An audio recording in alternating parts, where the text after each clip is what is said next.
Hi everyone, it's Dr. E and I'm here with your weekly instructional video. Thank you for pushing through even though I wasn't able to create a video last week because I had no voice. Those of you with some severe allergy issues right now know what I'm talking about. So anyhow, no matter what you're going through, if you're feeling well or going through something tough, hang in there. We're very close to the end, so know that there is light at the end of the tunnel, right? I do want to note that there is an announcement about tutoring. So we have Dr. K who is available for tutoring sessions. Dr. K is wonderful and has so much experience. So know that there is a module in the content area that's titled Writing Assistance and Tutoring, and that's where Dr. K has left their contact information. So Dr. K knows, the class, knows, has looked around in D2L, knows the expectations and everything. So it's easier to get tutoring assistance from somebody not only who has the knowledge, Dr. K does in general, but also who knows, information about the class. It's not a tutor who has no idea what the professor's asking for, that kind of thing. All right, if I go to the content area of D2L, I'm in the week 4 area. So you do have some reading this week. One is going to be a chapter from our course text, which is about giving credit and avoiding plagiarism. So you may have seen a theme developing from our reading related to analyzing, summarizing, and responding, and those tenets that are associated with making sure that you are correctly using other people's work, that kind of thing.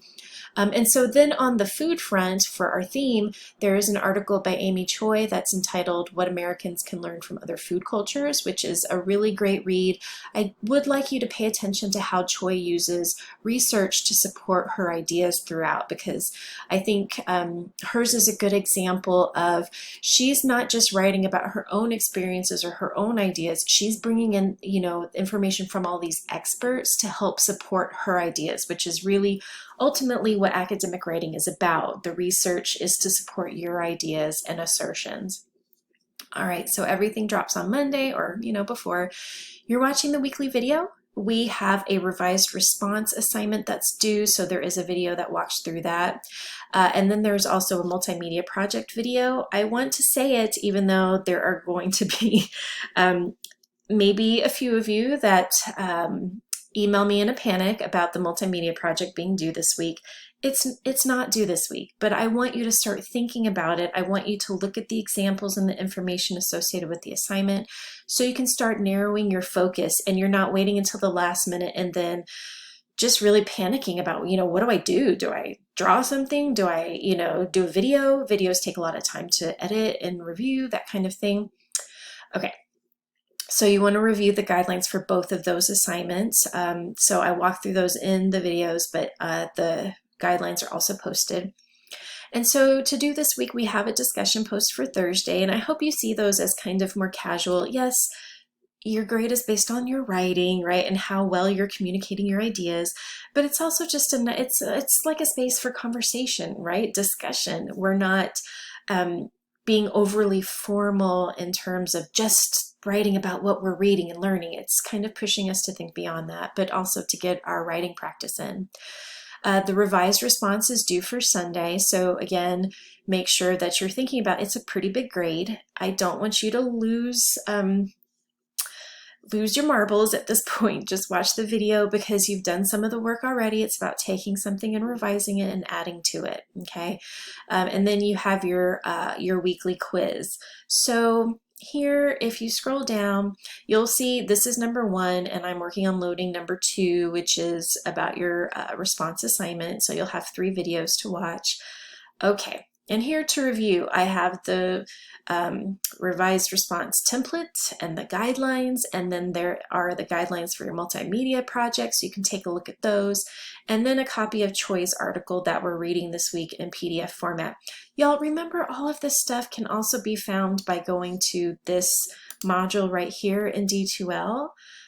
So if you need a quick reference about where to find any of those things throughout that we are working towards, make sure that you remember that. All right. So if I go to our week 4 discussion, which for some reason is posted twice, I will delete one of them so it doesn't concern anybody. So you're going to write 2 to 3 paragraphs about a meal or recipe you would like to learn to make and why. And so this is something where you can share something that's related specifically to your family, a food that you really like, but you don't necessarily know how to make. Do you want to share about any food sensitivities? So you're thinking about, vegan, vegetarian, dairy, gluten-free. Would you like to learn how to make something to give your friends or family as gifts, right? So sometimes rather than buying gifts, it's easier to make a batch of cookies or do something like that. And it also feels pretty personal and special to do something like that. These really are just suggestions. I don't necessarily feel like I need to give you very specific prompts, because I want you to just think about what you'd like to write related to food, because some of you are in different situations or spaces when it comes to your relationship with food, and I respect that. So just share what you are willing to related to food. But these are just kind of guiding questions so that you have some, because sometimes it's just hard when you have a very general topic and I tell you to just write. Then you have your revised written response. So if you click on this, it'll take you to the assignment area. Okay, here's the template, review the guidelines. I've noted some details and information just as a soft reminder.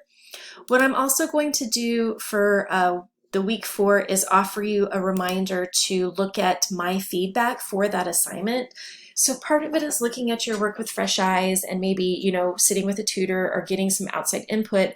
I am a source of that outside input as well.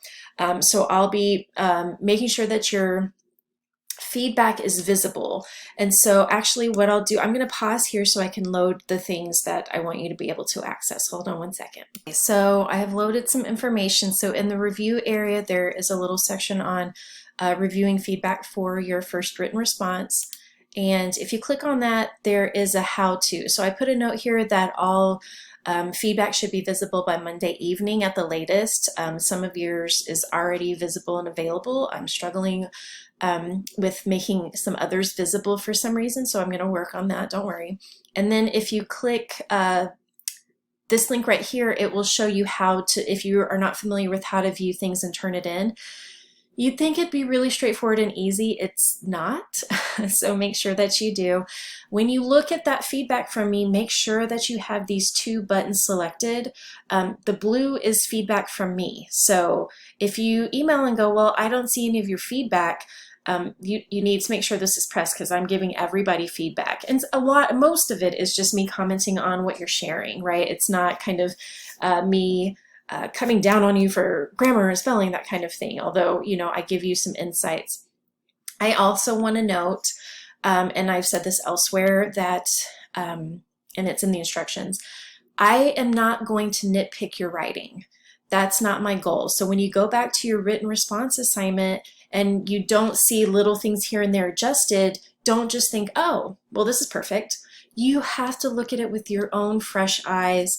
You have to, maybe get somebody's outside input, get some peer reviewing, tutoring, that kind of thing, so that you can catch some of those. Because my job is not to nitpick your writing. That's not my goal as a composition instructor. There are some who prefer that approach. That's not me. I'm looking more holistically at your writing. So it is on you, of course, to go back and see those things that maybe I haven't noted, okay? But with fresh eyes, that should be a little bit easier, and of course, getting some outside perspectives is even better. All right, so everything is there. And then, of course, you have quiz 4. So that's going to include questions from all the videos, all the guidelines and expectations. So do this after you have looked at everything, watched everything, had any questions answered, especially when it comes to the multimedia project and the revised response assignment, that kind of thing. All right, y'all, I hope you don't look at this and get stressed, because really we're taking things step by step, and just know that this video is here just to get your wheels turning when it comes to our fun way to end our summer session together, because we're in week 4 already. We're so close, okay? So just get your energy up, finish strong, because the end is coming. All right, good luck.